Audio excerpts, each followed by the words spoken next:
दोस्तों, भारत की इकोनॉमी को लेकर बहुत बड़ी खबर सामने आ रही है, जिससे जापान और जर्मनी डर गए हैं। इतना ही नहीं, अभी हाल ही में बहुत सारे ऐसे आर्टिकल्स सामने आए हैं जिसमें ये कहा जा रहा है कि भारत ने ऑटो मार्केट में जापान को भी पीछे छोड़ दिया है। उसने जापान को पीछे करते हुए तीसरा स्थान हासिल किया है। अभी पहले नंबर पर चीन है, उसके बाद अमेरिका और फिर भारत आ गया है, जो भारत के लिए बहुत बड़ी सफलता है। इसका भारत को जियोपॉलिटिक्स में बहुत फायदा मिलने वाला है। इतना ही नहीं, एक्सपर्ट्स का तो ये भी कहना है कि अगर भारत इसी गति से बढ़ता रहा तो वो इस साल 50 लाख गाड़ियां बेच सकता है, जिसका मतलब होगा कि Bharat global automobile sales industry दुनिया में सबसे आगे होने वाली है। आखिर कैसे भारत ये कामयाबी हासिल कर रहा है, वो कौन से फैक्टर हैं जिससे ये साफ हो गया है कि भारत जापान को पछाड़ रहा है, और कैसे भारत अपने सुनहरे भविष्य की तरफ बढ़ रहा है, ये हम सब जानेंगे इस वीडियो में। तो आप ये वीडियो अंत तक जरूर देखिएगा। दोस्तों, भारत में गाड़ियों की डिमांड में तेजी देखी जा रही है। हाल ही में एक रिपोर्ट के मुताबिक बीते साल भारत दुनिया का तीसरा सबसे बड़ा ऑटो मार्केट रहा। देश में कारों की इतनी खरीद बिक्री रही, इसने जापान को भी पीछे छोड़ दिया, जिसके कारण भारत में तेजी से बढ़ते ऑटो सेक्टर की चमक अब विश्व स्तर पर दिखने लगी है। निक्केई एशिया की रिपोर्ट के मुताबिक भारत ने पिछले साल गाड़ियों की बिक्री में जापान को पीछे छोड़ दिया है और दुनिया का तीसरा सबसे बड़ा ऑटो बाजार बन गया है। अब इस लिस्ट में सबसे ऊपर चीन है, जबकि दूसरे स्थान पर अमेरिका, जिसे पीछे करने के लिए भारत को और मेहनत करनी होगी। दोस्तों, पूरी दुनिया में अगर ऑटो इंडस्ट्री की कॉस्ट की बात की जाए तो ये टोटल 3.8 ट्रिलियन की है, यानी कि भारत की कुल इकोनॉमी से भी ज्यादा। लेकिन इस इंडस्ट्री के जरिए ही भारत अपने भविष्य लिखने की तैयारी कर रहा है। दोस्तों, ऑटो इंडस्ट्री एक ऐसी इंडस्ट्री है जो किसी देश की इकोनॉमी की तस्वीर बहुत अच्छे से क्लियर कर देती है। ये इंडस्ट्री सबसे ज्यादा जॉब क्रिएट करती है। इस इंडस्ट्री में कार को बनाने के हर पार्ट्स को लेकर सबसे ज्यादा मैन पावर लगती है। कार की बॉडी, इसकी मशीनरी को असेंबल करने जैसे काम में मैन पावर चाहिए होता है, जिससे लोगों को सबसे ज्यादा रोजगार मिलता है। एक्सपर्ट्स के मुताबिक जब किसी देश की ऑटो इंडस्ट्री तेजी से बढ़ रही होती है तो इससे ये पता चलता है कि वहाँ की इकोनॉमी भी तेजी से ग्रो कर रही है, उसकी कंजप्शन भी बढ़ रहा है। दोस्तों, अभी हाल ही में केंद्रीय मंत्री नितिन गडकरी ने भी ये बयान दिया था कि साल 2024 तक भारत की ऑटो इंडस्ट्री 180 बिलियन की हो जाएगी। केंद्रीय वाणिज्यिक मंत्री पीयूष गोयल ने इस पर खुशी जताते हुए कहा कि भारत अब वैश्विक स्तर पर तीसरा सबसे बड़ा ऑटो बाजार है। उन्होंने एक ट्वीट के जरिए बताया कि 2023 की शुरुआत में एक और शानदार खबर, भारत अब वैश्विक स्तर पर तीसरा सबसे बड़ा ऑटो बाजार है। 2022 में 42.5 लाख नए वाहन बेचे जाने और बिक्री में और भी वृद्धि की उम्मीद के साथ भारत ऑटो क्षेत्र के लिए वैश्विक केंद्र के रूप में उभर रहा है।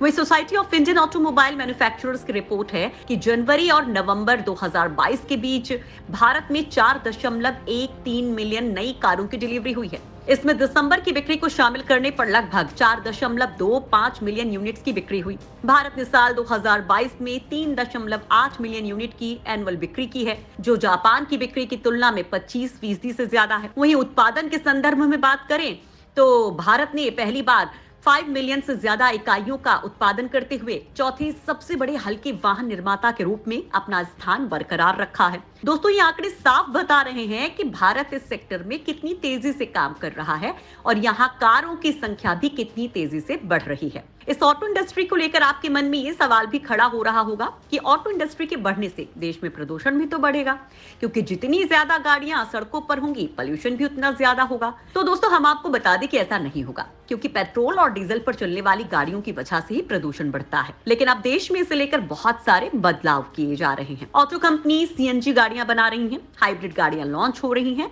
वहीं देश की सड़कों पर इलेक्ट्रिक गाड़ियों की संख्या भी बढ़ती जा रही है। ऐसे में प्रदूषण पर कंट्रोल किया जा सकता है, लेकिन इसके साथ ही देश की जनता को भी इसके लिए सजग रहना होगा। यानी कि हमें पेट्रोल की गाड़ियों की बजाय इलेक्ट्रिक गाड़ियों की तरफ रुख करना होगा, जिससे पोल्यूशन को कंट्रोल किया जा सके। दोस्तों, अभी हाल ही में भारत ने अर्जेंटीना में 2 लिथियम की माइंस को खोज निकाला है।